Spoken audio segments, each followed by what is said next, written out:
예수께서 다시 속으로 비통히 여기시며 무덤에 가시니 무덤이 구리라 돌로 막았거늘 예수께서 이르시되 돌로 옮겨 놓으라 하시니 그 죽은 자의 누이 마르다가 이르되 주여 죽은 지가 나흘이 되었음에 벌써 냄새가 나나이다.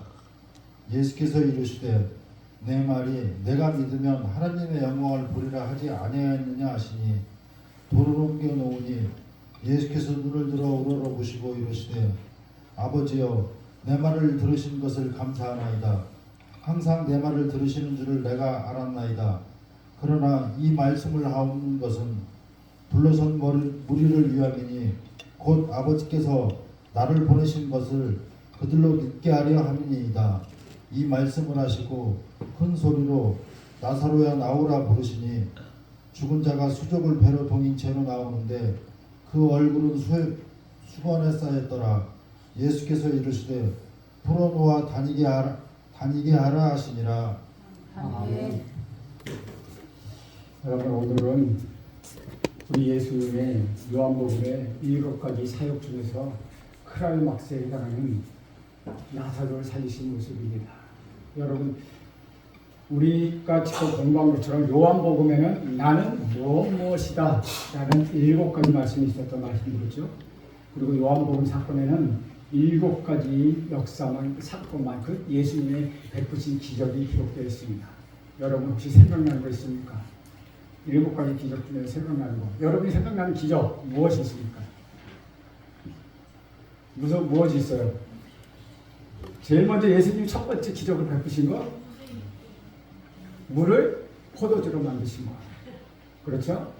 그때 보면 또 왕의 신하를 말씀으로 고쳐주신 거, 오병이어의 기적. 그 다음에 오병이어의 기적 후에 예수님이 물 위로 걸어가신 거. 그 다음에는 무엇이 또 있을까요? 38년 된 병자를 고치신 거. 그 다음에 나면서부터 맹인이 된 사람을 고치신 거. 그리고 오늘 죽은 나사로를 살리신 거. 이렇게 7가지 표적들만 주로 기억하고 있습니다. 그 많은 표적 중에서 7가지 표적, 그리고 7가지 말씀, 나는 무엇이다, 나는 세상의 빛이다, 나는 생명의 떡이다. 또 여러분 기억나는 거, 나는 무엇이다, 나는 양의 문이다, 나는 선한 목자다, 나는 생명의 오늘 생명의 부활이다. 지난번에 했죠. 나는 부활이요, 나는 길이요, 진리요, 생명이다. 나는 포도나무, 참 포도나무다. 이렇게 7가지. 요한복음의 7가지 사건과 7가지 나는 무엇이다만 기억하면은 여러분 다 요한복음을 읽은 거예요. 요한복음은 요것만 기록되어 있다는 것이죠. 또 오늘 특별히 나사로를 살리신 것에 대해서 말씀드리려고 합니다. 사람은 세상을 살면서 3번 운다고 합니다. 누구나 처음 태어났을 때 응애하고 울죠. 그리고 또 정상적인 사람이라면 자신을 낳아주고 길러주신 부모님이 돌아가셨을 때 옵니다. 그리고 기독교인이라면 하나님을 만날 때 울게 되어 있습니다. 우리 예수님께서 우셨다는 짧은 말씀에는 기가 막힌 뜻이 담겨져 있습니다. 성경에 우리 예수님이 웃으셨다라는 기록은 없습니다.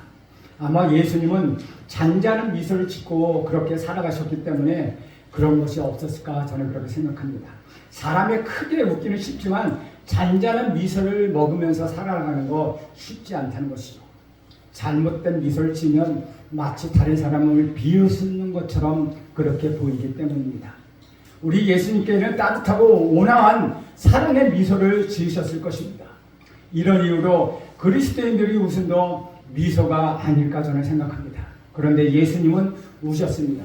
지난번 우리 11장 35절의 말씀은 예수께서 눈물을 흘리시더라. 우리나라 말로는 예수께서 눈물을 흘리시더라 3가지 단어로 번역되었습니다. 그러나 영어의 단어에는 단 2가지, 지저스에 딱 2가지 단어로, 2단어로 구성되었습니다. 성경 말씀 중에 가장 짧은 문장이지만 가장 깊이가 있는 말씀이라는 것이죠. 여러분, 왜 예수님이 우셨을까요? 사랑하는 나사로가 죽었기 때문입니다. 왜 우리 예수님의 눈물이 중요할까요? 그것은 하나님의 눈물이기 때문이라는 것이죠. 다시 말해 하나님께서 우셨다는 것은 아주 특별한 일이라는 것입니다. 왜 무소부지하시고 무소불능하시고 무소부지하시고 아주 전능하신 하나님이 그렇게 우셨을까요? 첫째는 우리 예수님께서 우리를 사랑하셨기 때문입니다. 눈물을 고통스럽게 흘리는 것과 사랑해서 흘리는 것이 있습니다. 자녀가 잘못되거나 중병에 걸리면 우리 부모는 피눈물을 흘립니다. 그것은 부모가 자녀를 사랑하기 때문입니다. 둘째, 예수님은 하나님이시고 동시에 인간이시기 때문이라는 것이죠. 예수님도 우리와 같은 인성을 가지신 분이고 우리와 같은 감정을 가지신 분이기에 슬프기 때문에 우셨다는 것입니다. 세 번째는 예수님께서는 감정이 있었기 때문입니다. 우리도 울 줄 알고 웃을 줄 알고 사는 것 대단하면 참 좋습니다. 그러나 울 줄도 모르고 웃을 줄도 모르는 사람과 대화하기란 그렇게 쉽지 않습니다. 감정이 없는 사람은 현상만 있을 뿐이라는 것이죠. 사람에게 감정이 있다는 사실은 참으로 아름다운 것입니다. 예수님은 감정이 없는 돌멩이가 아니라는 것이죠. 거룩한 진리와 공만 내세우는 그런 분이 아니라는 것입니다. 우리 예수님은 사랑이시고 눈물을 흘리십니다. 참된 구원에는 구원하시는 그 분의 눈물이 있고 구원받는 자의 눈물이 있다는 것이죠. 하나님께서 인간을 구원하실 때 눈물을 흘리시고 구원받는 우리도 눈물을 흘린다는 것이죠. 예수님의 눈물에 대해 깊이 생각할 수 있는 주제는 예수님의 눈물은 우리에게 어떤 의미가 있는가 하는 것입니다. 집에 있는 벌레가 죽었을 때 통곡하며 우는 사람 아무도 없을 것입니다. 벌레처럼 하지 않은 존재는 눈물을 흘릴 만한 가치가 없기 때문입니다. 깨어진 항아리, 버려진 옷과 구두, 폐기된 자동차를 보고 눈물을 흘리는 사람은 별로 없을 것입니다. 쓰레기를 보고 눈물을 흘리는 사람도 없습니다. 그것들은 가치 있는 존재가 아니기 때문입니다. 그러나 사랑하는 부모, 사랑하는 형제, 사랑하는 친구를 잃었을 때 우리는 눈물을 흘린다는 것이죠. 그들은 아주 귀한 존재이기 때문입니다. 가장 아끼고 애착을 느끼는 물건이 깨졌거나 사라져버렸을 때도 속상해합니다. 그것은 가치가 있다고 생각하기 때문이라는 것이죠. 그래서 눈물과 가치는 상관관계가 있습니다. 여기서 말하는 눈물은 드라마를 보고 흘리는 그런 눈물을 말하는 것이 아닙니다. 내 내면에서 우러나오는 고통으로 인해 불쌍히 여기는 감정이 흐르는 것, 그것을 말하고 있는 것입니다.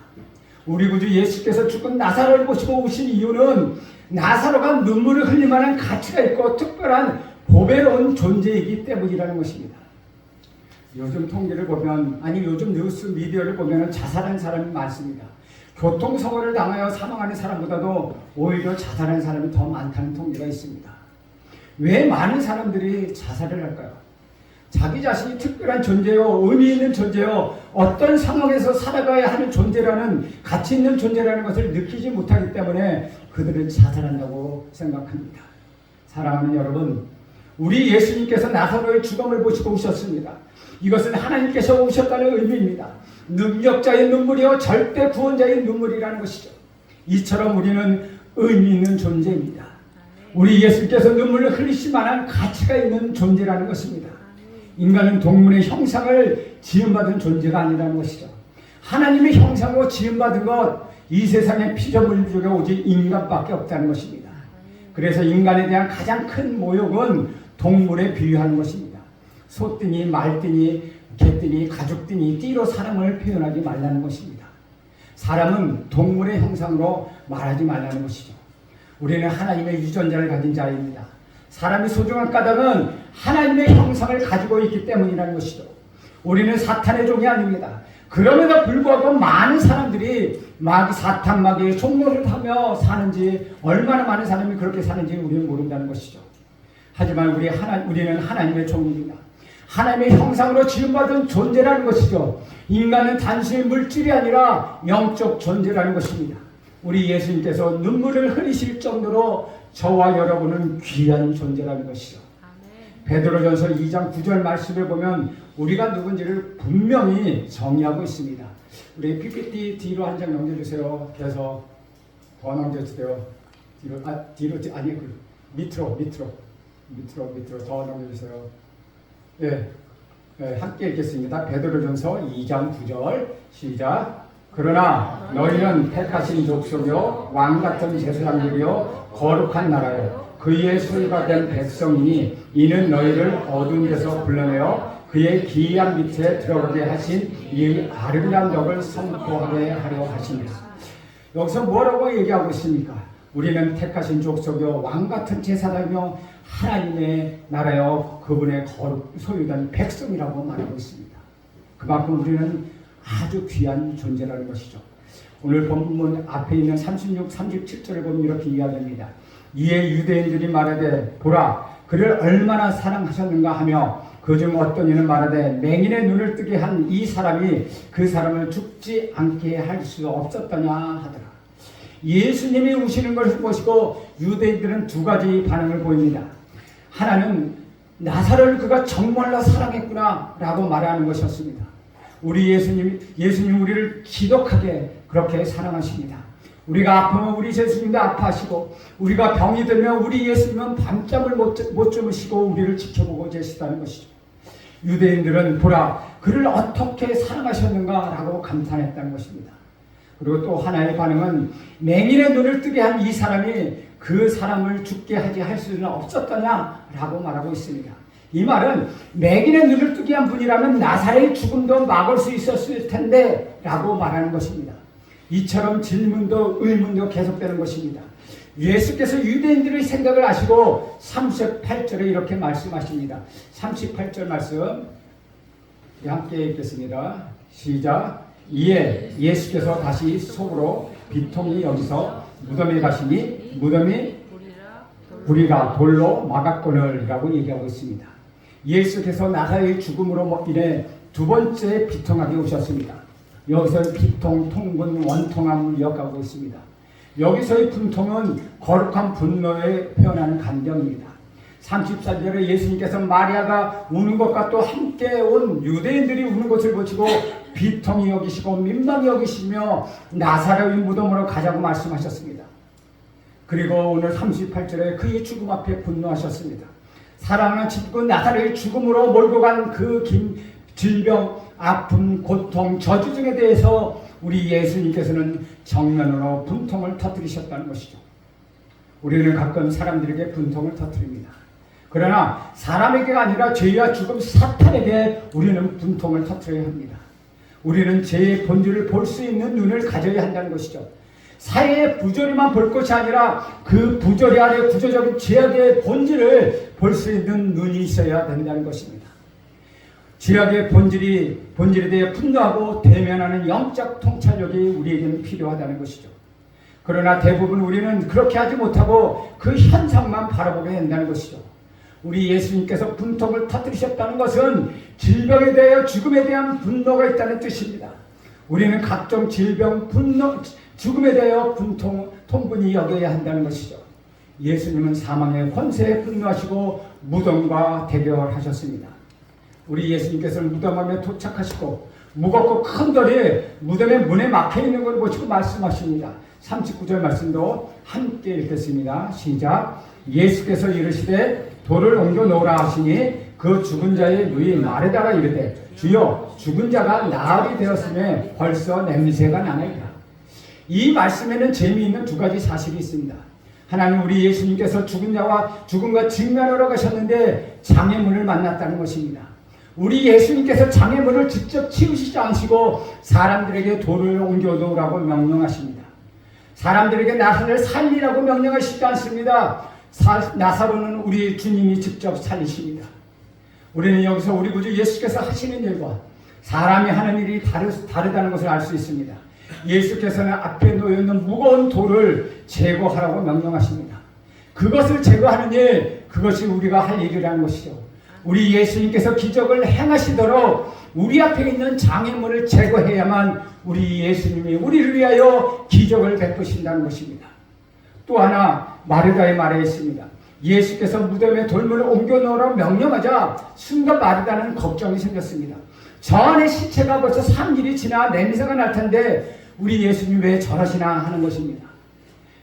마르다는 편안할 때 예수님을 생각하지만 급해지면 예수님을 잊어버립니다. 그녀는 인간적인 믿음을 가졌던 사람입니다. 예수를 만난 후에 부활의 믿음, 생명의 믿음으로 바뀌었습니다. 그러나 완전히 바뀐 것은 아니라는 것이죠. 성령을 받고 할렐루야 외치고 철야 기도를 하고 새벽 기도를 하고 매일매일 금식기도를 한다고 해서 완전히 변하는 것은 아니라는 것입니다. 겉으로는 조금 변했을지를 몰라도 안으로는 아직도 찌꺼기들이 남아있다는 것이죠. 옛날적인 분노, 옛사람의 생각, 인간적인 믿음이 아직도 남아있다는 것입니다. 우리는 겉으로 평안해 보이지만 내부에는 아직도 해결하지 않은 믿음의 불순물을 가지고 있다는 사실, 오늘 마르다를 통해서 우리는 확인할 수 있다는 것이죠. 마르다는 주여 내가 믿나이다 라고 고백한 후에 태도나 말하는 것이 달라졌지만 무덤 앞에서 순수적으로 다시 옛날로 돌아오고 말았습니다. 돌을 옮겨라 는 예수님의 명령에 항거할 수는 없지만 아직도 그녀의 마음속에는 인간적인 염려와 인간적인 근심과 걱정과 미련이 남아있었다는 것이죠. 이때 예수님께서 아주 중요한 말씀을 하십니다. 마르다의 행위를 통하여 귀한 영적 진리를 가르쳐 주시는 것입니다. 우리 40절 말씀도 함께 읽겠습니다. 시작. 예수께서 이르시되 내 말이 내가 믿으면 하나님의 영광을 보리라 하지 아니하였느냐. 예수께서 11장 4절에서 이 죽음은 죽을 병이 아니라 하나님의 영광을 위하며 하나님의 아들로 인하여 이를 인하여 영광을 얻게 하려 함이라고 말씀하셨습니다. 예수님은 지금 이 말씀을 상기시키고 있다는 것이죠. 우리가 가끔 인간적인 믿음으로 돌아가는 그 순간적으로 영적 공식을 믿지 않기 때문에 우리는 이런 말을 들어야 한다는 것입니다. 영적 공식이란 믿으면 하나님의 영광을 보는 것, 그것이 영적 공식이라는 것입니다. 그러나 우리는 하나님을 영광을 보면 믿겠습니다 라고 말하는 것입니다. 보고 믿겠다는 것은 인간적인 믿음이며 거듭나지 않은 믿음이며 마르다의 믿음이라는 것이죠. 우리 주님은 분명하게 말씀하십니다. 믿으면 하나님의 영광을 경험하게 된다. 우리는 자라온 환경, 교육, 경험, 이성 등에 의해 봐야만 믿을 수 있다는 생각으로 가득 차 있다는 것입니다. 그러나 우리 예수님께서는 단번에 이렇게 말씀하십니다. 내가 믿으면 하나님의 영광을 보리라고 말씀하십니다. 저는 여러분 모두가 보고 믿는 자가 아니라 믿고 하나님의 영광을 경험하는 자가 되기를 간절히 축원합니다. 이런 면에서 믿음은 이성이 아니라 은혜의 산물입니다. 믿음은 선물이요 은혜라는 것입니다. 그러나 우리가 믿음을 가지려고 애쓴다고 믿음을 얻어지는 것은 아니라는 것이죠. 하나님 앞에 겸손히 우리는 은혜를 구해야 합니다. 우리가 하나님의 은혜를 구할 때 하나님은 믿음을 선물로 주신다는 것입니다. 성경을 연구하고 성경을 따지고 성경을 비평하고 성경의 모든 것을 노력적으로 본다 하더라도, 아니 모든 것을 동원해서 노력한다 하더라도 믿음이 생겨나는 것은 아니라는 것이죠. 믿음은 이런 이성의 선물이 아니라 하나님이 주시는 선물이라는 것입니다. 그렇기 때문에 우리는 믿음이 없습니다. 인간적인 생각으로는 믿음이 생기지 않습니다. 하나님의 은혜로 우리에게 믿음을 허락하여 주옵소서라고 강구할 필요가 있다는 것입니다. 인간적인 믿음은 상대방에게 상처를 줍니다. 성령으로 말미암아 믿음은 겸손하고 은혜로우며 서로에게 덕을 끼치며 축복을 나눠줍니다. 교회에서 봉사활동도 마찬가지라는 것이죠. 인간적인 믿음으로 하는 봉사는 요란합니다. 그 사람의 특징은 열심히 일하는 것입니다. 하지만 그 열심에는 인간의 의지와 비교의식과 경쟁과 시기심 등이 들어있습니다. 그래서 결과는 서로가 서로에게 상처를 주면서 항상 피곤할 뿐이라는 것이죠. 겸손히 강구하는 은혜의 믿음은 모든 사람에게 기적과 축복을 만들어냅니다. 우리가 가진 믿음은 하나님께서 선물로 주신 은혜의 믿음이기를 간절히 축원합니다. 마르다는 인간적인 믿음을 갖다가 예수님의 말씀을 듣는 순간 다시 돌아왔습니다. 그러나 어떤 사람은 오랜 시간이 흘러도 돌아오지 않습니다. 우리는 예수님께서 말씀하시면 금방 다시 제자리로 돌아와야 합니다. 마르다는 예수님의 말씀을 듣고 얼른 자신의 생각을 버리고 무덤에 돌문을 옮겼습니다.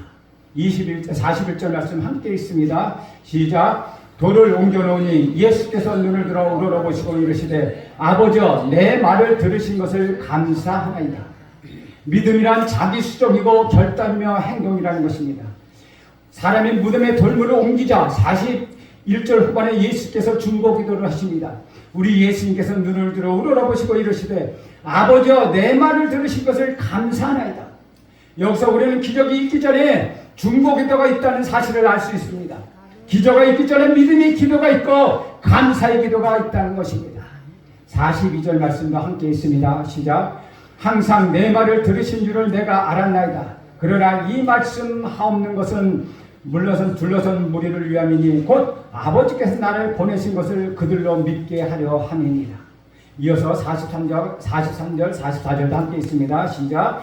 이 말씀을 하시고 큰 소리로 나사로야 나오라 부르시니 죽은 자가 수족을 배로 동체로 나오는데 그 얼굴은 수건에 쌓였더라. 예수께서 이르시되 풀어놓아 다니게 하라 하십니다. 예수께서 나사로의 무덤에서 세 가지 명령을 하십니다. 돌을 옮겨 놓아라, 나사로와 나오노라, 수건을 풀어 놓아 다니게 하라. 무덤에 돌을 옮기는 것은 사람의 몫이었습니다. 나사로를 살리는 것은 우리 예수님이 하십니다. 여기에 구원에 놀라운 그림이 있다는 것입니다. 우리가 무덤에 돌을 옮겨 놓으면 우리 예수님께서는 죽은 자를 살리신다는 것입니다. 죽음은 살아있는 동안 모든 생명체를 삼켜버립니다. 그 삼키는 자를 토해낸 적은 한 번도 없다는 것이죠. 그런데 오늘 예수님께서 사랑하신 나사로를 되찾아오시기 위하여 나사로를 삼킨 무덤으로 쳐들어가신 것입니다. 나사로야 나오라고 외치는 것은 나사로야 이리로 나오라, 밖으로 나오라고 명령하시는 것입니다. 생명의 주인이신 예수님의 명령에 죽음의 세력은 더 이상 나사로를 가두어둘 수가 없었다는 것이죠. 나사로가 벌떡 일어나 수족을 배로 동체로 나오자 풀어놓아 다니게 하라고 말씀하십니다. 풀어놓다는 말은 사람이나 동물이 매인 것으로부터 풀어 다니게 하라는 것입니다. 히브리서 2장 14절에서 15절에 보면 예수님께서 십자가에 죽으신 것은 죽음의 세력을 잡은 자 곧 마귀를 멸하시며 또 죽기를 무서워함으로 일평생 매어 종로로 타는 모든 자를 놓아주려 하시니라 라고 말씀하고 있습니다. 예수님께서는 죽음에 매여 종로로 타는 이들을 풀어주시기 위하여 자유와 해방을 주시기 위하여 이 땅에 오셨다는 것입니다. 사랑하는 여러분 지금 무엇에 매여 있습니까? 여러분을 매고 있는 것 모든 것이 풀리게 될 것입니다. 내 힘이 아닌 말씀과 성령의 능력으로 모든 것이 풀릴 것입니다. 여러분 지금 믿음으로 선포하시죠. 나는 이미 예수를 믿고 자유인이 되었다. 예수께서 이미 나의 모든 것에 결박을 붙였다. 이제 어느 누구도 나는 묶을 수 없다. 나는 자유인이다라고 선포하십시오. 여러분의 부부관계가 풀릴 것입니다. 여러분의 자녀 문제가 풀릴 것입니다. 이웃과의 관계가 풀릴 것입니다. 물질의 문제가 풀릴 것입니다. 사업적인 문제도 풀릴 것입니다. 직장의 물질도 직장의 물건들도 풀릴 것입니다. 여러분의 걱정이 짐 염려는 떠나갔습니다. 아픔과 고통은 사라졌습니다. 여러분 묻고 있는 모든 처절은 떠나갔습니다. 여러분은 반드시 다시 부활할 것입니다. 지금부터 주 안에서 세상이 줄 수 없는 참된 자유를 누리며 살아가는 여러분이길 간절히 소망합니다. 오늘 메시지를 통하여 결론을 내릴 것이 있습니다. 죽은 나사로는 분명히 살아났습니다. 그러나 우리는 한 가지 사실을 기억해야 합니다. 죽은 나사로가 살아났다고 해서 모든 사람이 죽었다 살아나는 것은 아니라는 것입니다. 예수님께서 병자를 치유해 주셨습니다. 그러나 모든 병자를 치유해 주신 것은 아니라는 것입니다. 우리는 예수님께서 죽은 자를 모두 살리시거나 병든 자를 모두 고쳐주시지 않는다는 사실을 기억해야 한다는 것입니다. 우리 예수님자는 죽은 자도 살릴 수 있습니다. 그러나 여러분이 죽게 되었을 때 그냥 여러분은 내버려둘 수 있다는 것입니다. 이것은 지극히 정상입니다. 이런 사실로 인하여 여러분 결코 시험에 들지 않기를 간절히 바랍니다. 나사로의 죽음과 부활은 하나님이 계획하신 사건이었습니다. 나사로의 부활을 통해 하나님이 기적이 인정되고 예수님이 부활이요 생명이심을 보여주기 위한 것입니다. 예수를 믿는 우리에게 하나님의 큰 선물을 주셨는데 그 선물이 믿음이었습니다. 믿음이 적다고 통곡할 필요도 없습니다. 겨자씨 하나님 안에 믿음이 있다면 하나님의 기적은 일어나는 것입니다. 겨자씨만한 하나님의 믿음이 나에게 있느냐 없느냐 그것이 나의 행위에 따라서 이해된다는 것입니다. 예수님의 믿음이 있는지 없는지 아는 것은 돌을 옮겨놓는 행위로 아는 것입니다.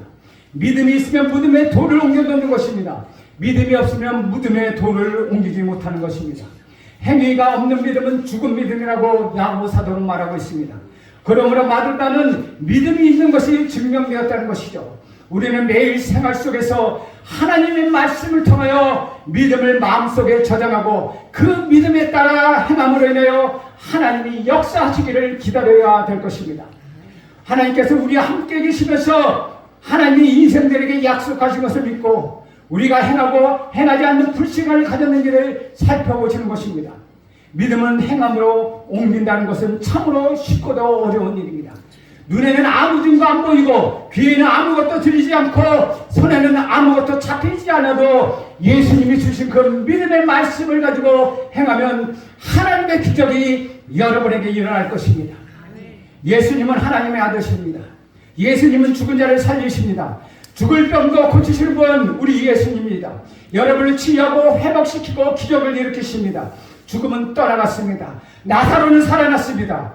여러분은 장차 죽었다가 부활할 것입니다. 이것은 놀라운 진리입니다. 여러분이 오래 산다는 것 문제가 되지 않습니다.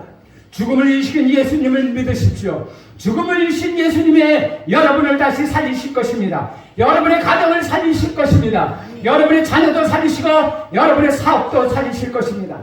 사랑하는 여러분, 우리 주님을 찬양하십시오. 죽음을 이기신 우리 주님을 찬양하십시오. 그분 앞에 나가십시오. 우리 예수님 영광의 박수를 함께 올려드리십시오. 다 함께 하나님께 영광의 박수를 올려드리십시오. 기도합시다. 하나님 아버지, 죽은 나사로처럼 썩은 냄새가 나던 우리를 예수 그리스도의 십자가 태속의 은혜로 구원받아 살아나게 하시니 감사합니다.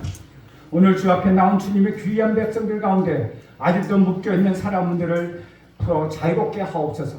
아직 예수를 믿지 않는 사람들은 마음에 물고 예수를 영접하며 인생이 변화되고 축복받는 삶을 살도록 하옵소서. 예수님의 이름으로 기도합니다. 아멘.